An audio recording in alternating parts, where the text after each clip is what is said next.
आप देख रहे हैं न्यूज वर्ल्ड में, हूं आपके साथ मोहम्मद कमर खान। मध्य प्रदेश में चुनावी साल, अब अतिथि विद्वानों को बड़ी सौगात। चुनावी साल में सीएम शिवराज सिंह चौहान ने अतिथि विद्वानों को सौगात से नवाजा और मेहमान हमारे साथ जुड़ गए हैं। चर्चा शुरू करेंगे। भारतीय जनता पार्टी से रहेंगे शंकरलाल तिवारी जी। शंकरलाल जी, स्वागत है न्यूज वर्ल्ड में आपका। नमस्कार भाई साहब, नमस्कार। और कांग्रेस से रहेंगे संदीप सपलोक जी। संदीप जी, आपका भी स्वागत है न्यूज वर्ल्ड में। जी नमस्कार, धन्यवाद कमल खान जी। पीछे भी क्या आपके जब से मिला है मौका इन्हें झूठ बोलने का बोले जा रहे हैं जी। उन्हें लगता है कि हम उनके झूठ से अभी वाकिफ नहीं है। 450 रुपए का सिलेंडर मैं अपनी लाडली बहनों को सावन के मौके पर दूंगा। मैं पूछना चाहता हूँ आदरणीय शंकरलाल तिवारी जी से और मध्य प्रदेश की सरकार से, आपके चैनल के माध्यम से, कि कितनी लाडली बहनों को आपने सावन के मौके पर 450 सिलेंडर दे दिया। कि झूठ बोलने वाले लोग यही शिवराज सिंह चौहान 2018 के चुनाव के बाद जब सत्ता से बाहर हुए तो अतिथि विद्वानों के पंजाब में नीलम पास में जाकर बोलते हैं कि टाइगर अभी जिंदा है। लेकिन जब इनकी ईंट बजना शुरू हो गई अब जब इनकी सत्ता की दुंदुभी बजना शुरू हो गई है तब इनको अतिथि विद्वान याद आ रहे हैं। लेकिन तमाशा दिखा रहे हैं और लोगों से कह रहे हैं कि तालियां बजाओ।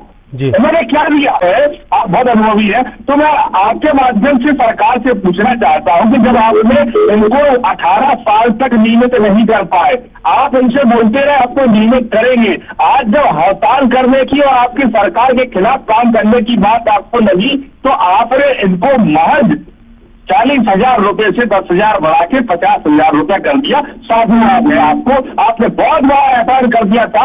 अब इनको 10,000 के माध्यम से लाखों करोड़ों रुपए की इनकी बचत भी होगी और लाखों करोड़ों रुपए के अतिथि विद्वान मकान और बंगले भी आपकी तरह बना लेंगे। अतिथि विद्वान मकान और बंगले भी आपकी तरह बना लेंगे।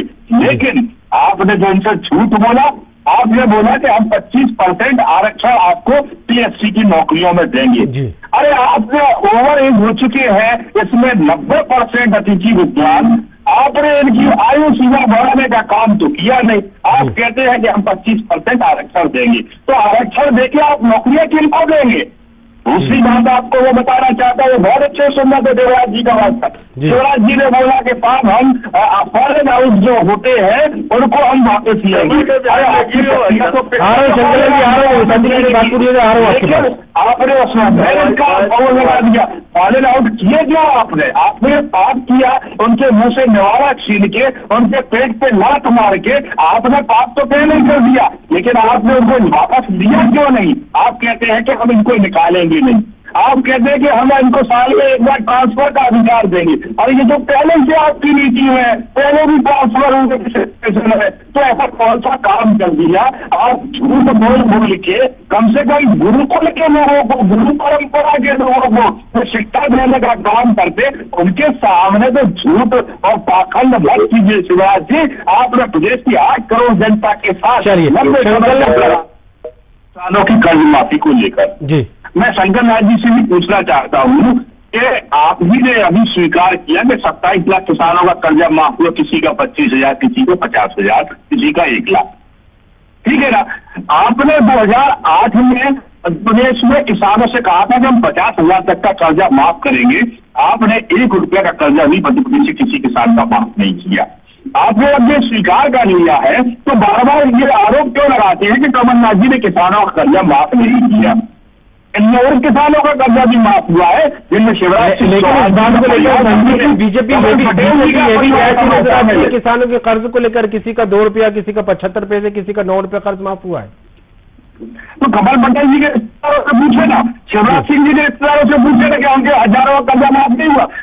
कर्ज जिनके जितने थे 1 लाख रुपए तक के कर्जे मध्य प्रदेश की सरकार में, कमलनाथ सरकार ने माफ किए। को लेकर संदीप जी, ये केवल ढोंग करने का काम शिवराज सिंह जी ने किया है, छल कपट करने का काम शिवराज सिंह जी ने किया है। इसका कोई लाभ उन अतिथि विद्वानों को नहीं मिल रहा है जो 25-25 साल से अपने स्थायी होने के लिए, अपने नियमित होने के लिए आस जो रहे, जो राह देख रहे हैं और आस लगा के बैठे हैं। केवल 10,000 रुपया उनकी तनख्वाह बढ़ा देने से उनका जीवन सुरक्षित नहीं हो जाएगा। इनकी जो बात थी इनको नियमित किया जाए, उस पर तो शिवराज सिंह सरकार कुछ बोल ही नहीं रहा। शिवराज सिंह कुछ बोले। दूसरी बात जो आप कहते हैं, हेलो जी आवाज मिल रही, बात जारी रखिए। दूसरी बात जो आप कहते हैं कि उनको 10% अंकों का अधिभार दिया जाएगा, अधिभार किनको मिलेगा? जो परीक्षा में बैठ जाएंगे। तो परीक्षा में वो बैठेंगे शिक्षक उनको तो लाभ मिलना नहीं है। अतिथि विद्वानों की लड़ाई तो इस बात की थी कि उनका भविष्य सुरक्षित किया जाए, तो उनका भविष्य सुरक्षित करने में तो आप रहे नहीं। अभी पिछली बार आपने जो असिस्टेंट प्रोफेसर की भर्ती की, उसमें कितना बड़ा भ्रष्टाचार, कितना घोटाला किया। दूसरे राज्यों के जो अयोग्य लोग थे, जो आपके आरएसएस के कार्यकर्ता थे, उनको आपने डेथ वारंटी देने के लिए अयोग्य लोग काम आज भी हाई कोर्ट में लंबे थे।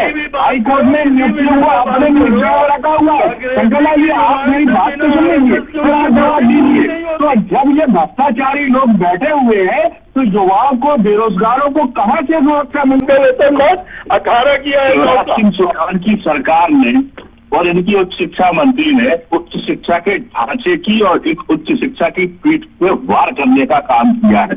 इन्होंने जो नई शिक्षा नीति लेकर आए हैं, उसमें बिना तैयारी के उसको नई नीति को लागू कर दिया। आपने हर कॉलेज में नई शिक्षा नीति में ऑप्शनल सब्जेक्ट 70 सब्जेक्ट आपने दे दिए। अब उनको पढ़ाएगा कौन? आपसे पूछने की जरूरत नहीं थी भाई, हमें जनता ने चुना है और जनता का चुना हुआ मंत्री है, सरकार हमारी नीति बनाएगी।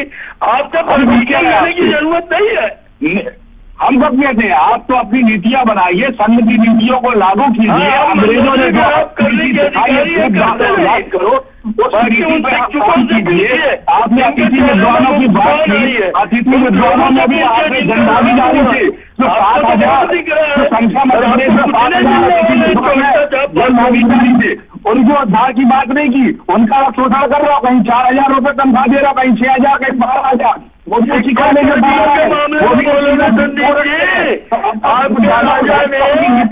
स्थायी कर रहे हैं उनके विश्वास में आइए ना। अतिथि विद्वानों की बात हो रही है, आपने अतिथि विद्वानों को झुंझुना बजा के और झूठ बोलने का, पाखंड फैलाने का काम किया। इन्हीं अतिथि विद्वानों को दिया। एक तो खाली पद पे काम करने वाले 3,000 लोग हैं, दूसरी तरफ उनकी योग्यता